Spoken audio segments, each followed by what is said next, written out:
In this video, you'll learn how to create dynamic titles and custom tooltips in Power BI and why they are key to making reports intuitive and interactive. We'll use DAX and report tooltips to make visuals respond to user selection in real time. Let's dive in. Okay. Next would be just fixing this title. And maybe we can also fix this title. Right? If I click on this line chart, for example, I go inside General, and this is the title, right? I clicked on this line chart, and this is the text of the title. But as you can see, I can conditionally format the title.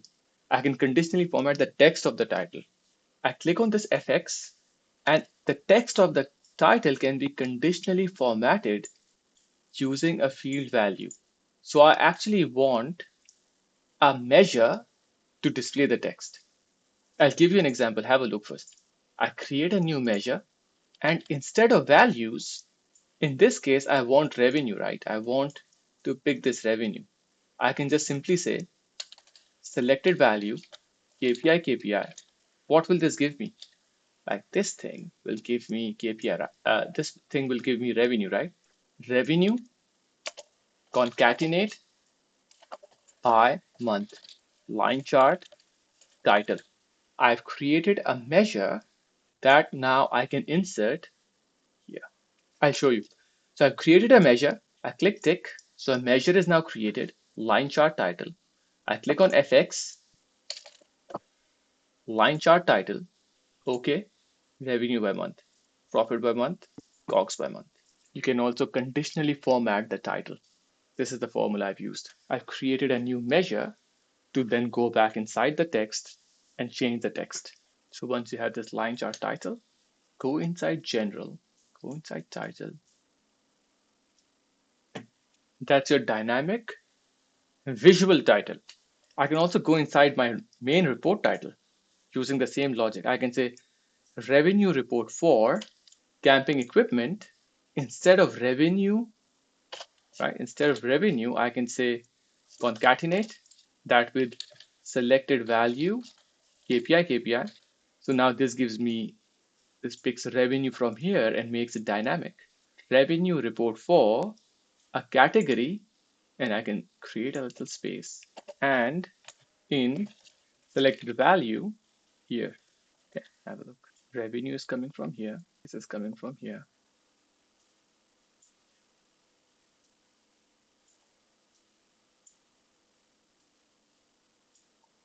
And then the rest is the text. And then you can keep concatenating like this to create a very specific title if you want. I will also copy and paste this entire formula for you in the chat. If you are interested, you can just copy the formula too. So once your title is working, you know how to create a dynamic visual title, dynamic report title. Give me a thumbs up, and then we do this exciting thing, which is just report tooltip. Once it's working for you, just give me a thumbs up. I'll wait for you to give me a heads up. Yeah, mine is not working, but I'm sure it's some user error. It will be a small comma. Let me have a look. Oh, wait. Share your screen. Second. Just press stick. See the stick on the left side? Just press stick. Yeah, there's no error, I don't think. Can't properly read it. Oh, can I make it bigger? I don't know if I can. I can't make that. Oh, there you go. You can actually. I'll show you how. So I'm requesting control. Oh, sure. Yep. Okay. So you can actually press control and plus to make this formula bar bigger, by the way. Yeah. Okay, so you have KPI. So this should actually, I know what. You know what you are doing is you're making a change inside this report title. What do you have here? See this? You actually have a measure. That's why you don't see the change. If I remove it and I put report title here, you will see the change. Okay. Cool. Correct? And then you select this 2060. Here you go. Cool. Yep. Thank you. Okay, so this is looking great. Let's do this final part, which is report tooltip. Just hover over any bubble and you will see this default tooltip will appear. This is your default tooltip, which is a black and white. Um, you know, both of these information are actually coming from the visual itself. How can we customize it? And now, Neha, I think you are on the older version. Let's see if this option is available there. For this, we have to go to a new page. Just open a new page. Before we can configure it, we have to define what that new tooltip would look like. What do you want to pop up? So in our case, it will be, see, when I hover, I want to create this somewhere. So I open a new page, then I go inside page, format your report page, page information, and I will say allow use as a tooltip. Now this page becomes a tooltip page, which means I can call this page inside any visual. Otherwise, I will not be able to call this page. This I'm marking this page as a tooltip page. Okay. Then I come here, then I put any visual that I want. Let's say I want to put this bar chart and I say city. And let me just put revenue, for example, right? It's a simple bar chart. I put city and I put revenue. As you can clearly see, right now it is showing me all the cities. Once I will look at this visual from page 1, it will be filtered for the country that I look through. That country will filter this visual, right? Let's just name this page. I call it city wise breakdown, right? That's the name of the page. You can call it anything. Now, because this is not an actual page of the report, I don't want my user to navigate to this page. I will also right click and hide it. When you hide it, your users don't see it as a page, basically. Hide the page. So just to repeat some of the steps, I opened a new page. I click inside page option. I marked this page as a tooltip page, and then I created this bar chart, city by city revenue.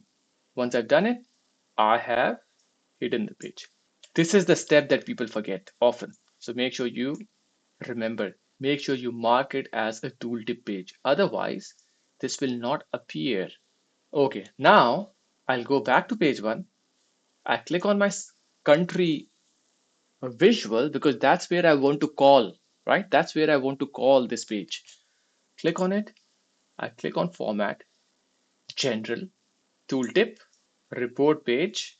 See, the fact that this page appears here is because I have marked this as a tooltip page. Otherwise, this would not appear. Okay, so I click on it. As soon as I connect, this page is now connected. When I hover over US, this US filters the visual. How cool is that? Now click on any other bubble, it will also filter the page. I just want to ask a question. Let's see. Now this visual is filtered for USA, correct? That we understand. Is there any other slicer applied onto this visual apart from USA? What do you think? The KPIs and the year. Yes, correct. All the slicers which are applied on this page, which is outdoor protection 2017 and KPI, all these slicers are applied. I just want you to make sure, and that's how it makes sense because you're looking at US revenue or whatever that is for all these selections. So that's what it breaks it down. Let me show you one more thing. When I go to city-wise breakdown, I click on it. Instead of revenue, let me put values. I don't see anything. Why? Values don't show me anything on this page because KPI slicer selection is not applicable here, right? That's why. But when I go back to page 1, it appears because this revenue kicks in. This makes my values work. But here, Sorry, just a quick one, Ali. yeah, When I hover over the bubbles on the map there, the tooltip comes through as the full size of the page. what does it come up as? It's basically the full size of the page. Ah, full size. Yes. Because this page is full size page. Make sure you so normally when you change this as a tooltip, the size of the page also changes. But at times it does not. So if it does not change the size of the page, click on Canvas settings and use the type as tooltip. So Okay, it changes the perfect. I size. can see that now. Perfect. Thank you. Yeah. But if you want to make it a little larger, maybe you want the size to be a little larger. Don't make it too big, otherwise it will override your existing page. But you can maybe make it a custom and say, I want to increase the size to, let's say, 300. So it is a little big. I can expand it a little bit more, and then I can come back. So I have a little more space. But yeah, that's a tooltip. And other small thing that I tend to do a lot of is this. See this filter pane? Whenever you use a filter pane, you have these filters which your end users can also see. I normally would just hide them. You can lock it and you can hide it. So they don't see these filters on the filter pane. I don't want them to see it. I don't want them to change it. So I'll just hide it. Hide all these things. Lock and hide. Sorry, Alec, can I ask about those filters? Because originally we filtered on the top three, top N being 3. Yeah. And I noticed when I was flicking around, you've got a 2. It's actually unfiltered that, and it's showing the top. Yeah. It's showing all of them. Maybe it would be my bookmarks. So now it should not do it. You're actually right. So if I click on top 3 by values, I can actually use values now. Apply. Yeah. Your bookmarks can actually reset the filter. So it's good that when you use the bookmark, it should not reset the filters back. Now it's working fine. Thanks. Yeah. Mine's only showing 2, even though I've got top. Maybe if a category only has 2, so I think this only has 2 retailer types where you get the sales. Okay.